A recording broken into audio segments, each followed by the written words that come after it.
Welcome to another wardrobe clear out series. Today we are going to be doing my jackets and waistcoats. I think I'm going to put coats in a separate video because there's quite a lot of those and there's a lot to talk about with those ones. So without further ado, let's go through the waistcoats because I have a lot of them. Oh, this one's so fancy. This is the McCalls 5193. I think I have that number right. The very lovely Daisy May gave it to me as a part of the KB pattern swap, and it's absolutely gorgeous, and I've made a bunch of them and I don't think I perfected the fit on any of them, and it's okay, but I have lost weight and it is too big, and I didn't put on the little tabs at the back that help you cinch it in. See, it doesn't look bad, but it's also, the waist is not low enough. The waist is hitting probably about ½ inch too high. I don't know, I put this on and I don't feel great in it, so I have a feeling the majority of these are going to go in the future proofing box because they're nicely made. They go with other things in my wardrobe, but I just don't love putting them on now because of how they feel, and I'm not the kind of girl that would wear it unbuttoned like that. That's just, that's not me. So whilst it's lovely and lined with silk and made with expensive wool suiting, I have enough of this wool suiting that I can make one that fits me much better and pay more attention to the fit, and then this one can be put away for future-proofing the wardrobe. Again, same pattern, same problem. I really like it, it's just too big. Again, fit is a very personal preference and this is too big for me, and again, I don't think I have paid enough attention to where the waist needs to come to. I much prefer it taken in like that, and that's a lot. I don't know if you're going to be able to see that, but there's a lot that I'm pinching out at the back, and it's still too big like under the arms as well. So I love this. This is made with the B-style suiting, and I've got another 14 meters of that down in the sewing studio because I love it so much. I've made a dress, a skirt. Mom's got the skirt. I might see if Mom wants to try the waistcoats on, but I'm not sure they're her style. I am going to remake the 3-piece suit or 4-piece suit to fit me at my current measurements, but I think this one needs to be in the future proofing stash. Okay, same deal, same pattern. I really like it. It is too big. I made a pair of trousers out of this fabric and it was kind of like traumatizing, so this doesn't have anything that matches it in my wardrobe. I really do like this fabric, and I was considering buying more and making a skirt so that I could wear it as an outfit, but given how big this waistcoat is for me now, if I do buy more fabric, I'm just going to make a new waistcoat. So I think this one just needs to be donated because it's lovely, but it's not right for me. So yeah. And the reason I made so many of these is because they take such a small amount of fabric, and because of all the trousers I was making at the time, I ended up with long skinny pieces left over, which these fit onto perfectly. So that's why I made quite so many of something that I didn't fit properly. I got overexcited. Again, I made trousers out of this. I have since donated those trousers to my best friend. I did offer her the waistcoat. She's not a waistcoat kind of a girl, so she didn't take it. I really like this. Again, it's way too big for me, so I would want to try and fit this one a little bit better. I am not ruling out, again, buying some more denim and making a replica of this, but this one is going to get donated because I do not have anything that matches with it, so there's no point. The other two, there are matching pieces, so it kind of feels like sensible to kind of hang on to them, but these two previous ones do not have matching pieces, so these are going to go. Okay, this is the 6030, I think. I'm going to put the patterns up on the screen for you guys. This one, again, I made because I had a tiny amount of fabric left. This is the raw silk that I got from Stitch Fabrics, and I have a skirt that does fit and is still in my wardrobe. I really want to like this, but again, it's too big for my preference. I would want it to fit more like that, and I also think that the waist is in the wrong place by a good, again, ½ inch. I didn't add any length to the bodice of this pattern, which I usually do, and I should have done. I could probably get away with moving the hook and eye down a bit, but this one is just too big, so I'm gonna keep this one and future-proof the wardrobe with it, because like I say, I still have the skirt and I love the skirt, but this does not fit well, which is annoying because I used it twice more. So again, I had leftovers from the Holston skirt that I made with this turquoise needle cord. It was an experiment to try it without the, no it wasn't, because I did the denim one first. I really liked how the denim came out without the collar on it, because it meant I could wear the wide collars over the top, and I like that. But again, this one is just too big for my preference. I'm already donating the skirt because I won't keep the skirt, because the skirt is way too big on me and Mum doesn't like the skirt on her either. So this one can go and somebody will get a very 70s outfit from this turquoise needle cord with iguanas on the inside. It's another thing I love about these waistcoats is the fun linings that you can put inside them. And again, finally, this is, oh, my battery's dying. I have a new one up here. Don't go anywhere. This was such an intelligent video to make on the hottest day of the year so far. Okay, again, I love this one. I made this with the denim that Claire gave me. I have made a skirt, which Mum has stolen, a denim jacket, which you'll be seeing in a second, and this waistcoat. And again, I really like it, but it is, again, too big for my preference, and the waist is in the wrong place. However, I do really want to make this into a jacket that will go over the button-up waistcoats that go all the way up the front. The buttons go all the way up the front. So whilst I am going to retrace this pattern and adjust it a little bit, I'm probably going to leave this one as it is and just lengthen it so that I can use it as a jacket pattern. This one is going to go into the future-proofing stash, because I think that if I ever fit into the skirt again, I'll be able to fit into this again, and I can cheat where I've sewn on the hook and eye so that it kind of cinches at the waist rather than above it. So I've ended up with 0 waistcoats that fit, 4 that I am keeping for future proofing because they have matching pieces in my wardrobe, and 3 waistcoats that I'm donating, 2 because I no longer have a matching piece for them, and 1 because the matching piece is never going to make its way back into my wardrobe because it didn't fit me as well as it should, and I want to remake it. So 3 to be donated. I technically have 1 more waistcoat that is ready to wear. I have no idea if this fits me. Oh, it's a size extra small from Vila. It's kind of like this faux fur gilet. I think the boobies might prohibit this doing up. Yeah. The boobies prohibit it doing up with the press studs, but the little belt allows it to be done up. I mean, obviously not for the time of year that we're coming into, but I kind of like it. I remember loving this. Now again, the waist on this is a good 1.5 inches above my actual waist. I haven't worn this in years, but I do love it. And now that I can kind of get back into it again, I'm thinking maybe I'll see if I wear it in the autumn. It is technically one of the colours that looks good on me according to my colour analysis. So you might shout at me for this one, but this one is going to survive in the wardrobe because I do like it and I have had it for so long. So yeah, it's going to survive. My last 2 pieces are ready to wear. Both leather jackets, both from All Saints, both tiny, both size 8. I can actually get these on, which I am genuinely surprised about. But there's really not, like, I could get one of my scuba dresses under this and not a lot else. I bought this one myself direct from All Saints. I think it was about 500 quid. I love it. It's kind of like a draped situation with an inbuilt belt that you tie up. Very kind of me.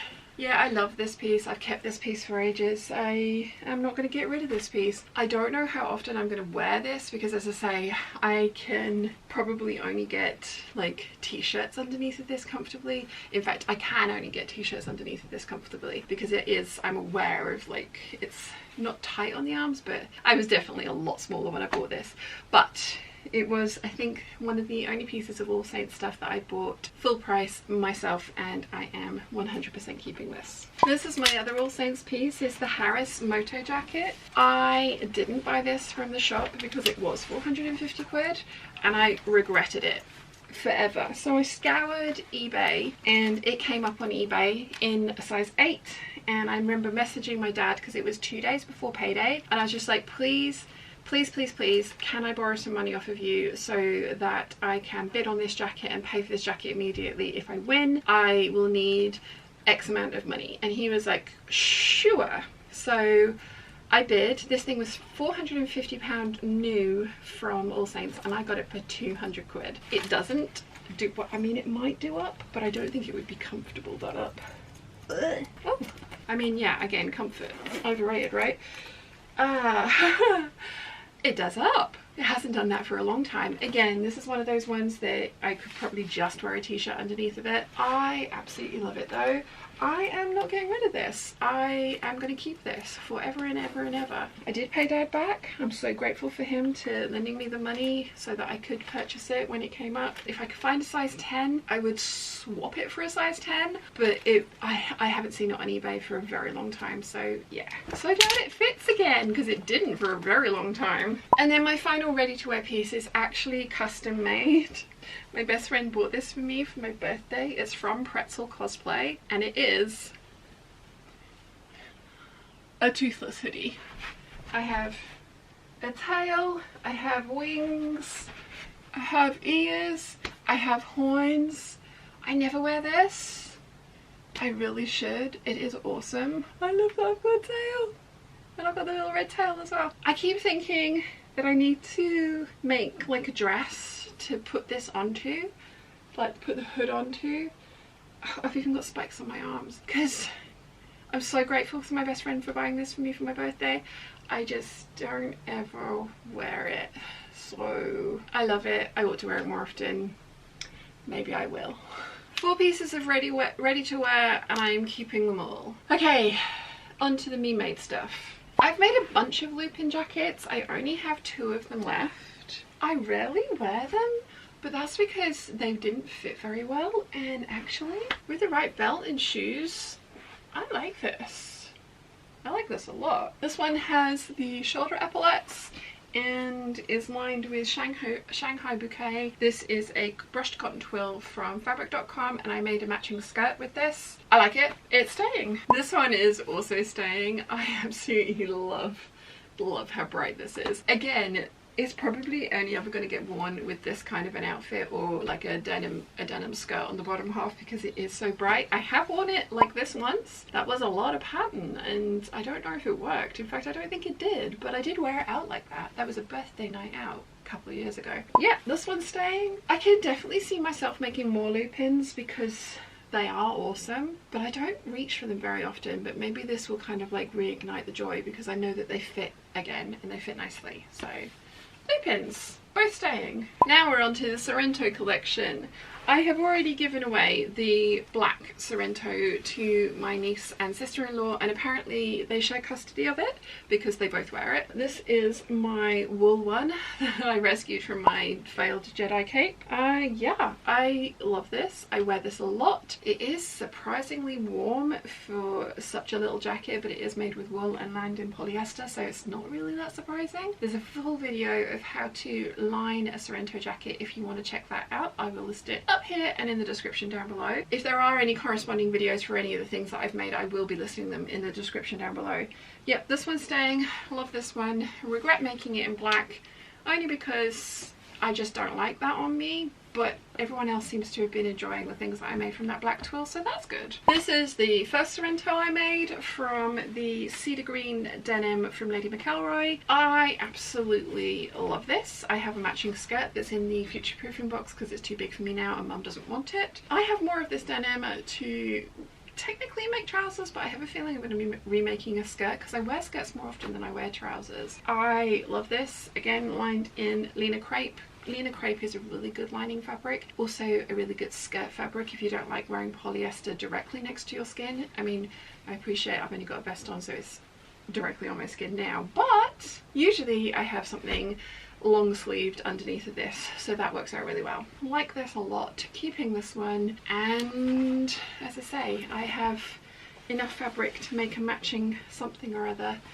and this one is fancy and has silk on the lining of the arms, because I don't find that the linen crepe is slippery enough for the arms, so I tend to use a very slippery plain fabric, mostly, but in this case silk, for the arms. One of my favourite projects from last year. I am in love with this. It is my geeky denim jacket of dreams with all of the patches from all of the fandoms that I belong to. I have way more that I want to add. My Star Trek patch is peeling off. I did sew it down, but clearly not well enough, and it's now completely peeling off. I did press it down with the glue as well, and this is why I've sewn everything down, because I don't trust the glue. It wants to come off. So I need to go in and fix that one, but I also want to buy some more patches, and there are room on like the sleeves and stuff for more patches to be added, and I have a plan of how I'm going to do that. This one is lined with Star Trek silk, because of course it is, and as I mentioned, I've got a slippery lining fabric for the sleeves. Obviously keeping this one. Love this one. It is awesome. I'm so pleased with it. Need to add more patches to it. Quite a few more patches. My Rigel bomber jacket from Paper Cut Patterns in the Cobra Corsage velvet. Now, when I made this, I was really gung-ho and I didn't make a muslin. I was just like, no, it's going to fit, and it does. Now, at the time it was tight, and if I made this again I would make the sleeves an inch longer, but I am keeping this one because it is my Gucci bomber jacket of dreams. I absolutely love it. The very lovely Alex sent me the ribbing for this one, which is gorgeous. I have fully lined it. You guys have asked for a lining tutorial for this video, for this jacket, so I fully lined it with floof and then slippery sleeves, because we need the slippery sleeves. I will be doing another one of these. I have some other velvet with lemurs on it, because of course I do, and I'm going to do that tutorial for you guys later on this year, because I personally prefer my jackets lined, even the kind of like more slouchy ones like this. Love this. I also cropped it, and I have made it I've made it true to size rather than oversized like the original pattern came, and that's just my preference. But yeah, I love this. Keeping this. This one. The Ziggy jacket. I kind of am dreading putting this on because I've lost a bunch more weight since I made it. Yeah, it's drowning me. Oh, I was so careful. I made a muslin and everything. The instructions on this one are brief, and I made a lot of the processes up. I really like how it's come out. It's giant on me, but it might fit my niece, because it's giant on me in the bust area particularly, and my niece has very large boobs, and she might not even want to actually wear it done up. She might want to wear it just as is.